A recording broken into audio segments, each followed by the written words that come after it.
É quarto de casa. É, você que está em casa, vem para cá. Jesus está curando. Amém. São os irmãos da paz do Senhor. Amém. Eu tenho para contar que já fazia 5 meses que meu esposo estava desempregado, né? Aí quando foi domingo, eu vim na igreja, eu falei, essa semana tem que aparecer alguma coisa, porque eu trabalhava em 3 casas, aí eu já estou só em 2, né? E essa outra pessoa falou também que eu vou ficar só esse mês. Eu falei, Senhor, está estreitando, o senhor tem que abrir essa porta para o Jefferson, né?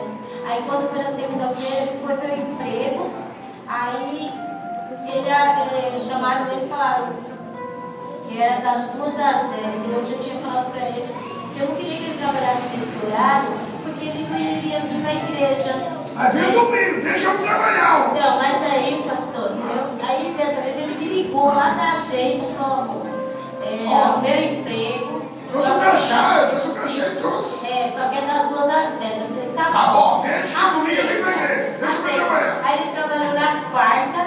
Aí quando ele chegou, ele falou, amor, mudaram meu horário. Aí ele falou, mano. Não mudaram meu horário. Eu vou trabalhar das 6 às 2, né? Não vai Tá vendo? Eu falei, Tá vendo?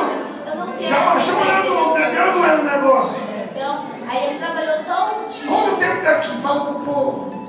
Nós chegamos aqui em janeiro. 6 meses. Então a vida vive mudar. 5 meses. Então eu quero agradecer a Deus, né? Eu já falei pro pastor, né? Pastor, ele arrumou emprego. Só que é das 2 às 10. Eu fui pra igreja sozinha. Aí o pastor falou, calma. Aí no outro dia ele já começou. Hoje ele não veio, porque como ele ainda não se aceitou no horário, ele trabalha em Cajamar. Cajamar é pertinho. Não aceitou o horário ainda. Entendeu? Hoje ele saiu de manhã, 3 horas da manhã. Pra não perder o horário. Amém. Chega!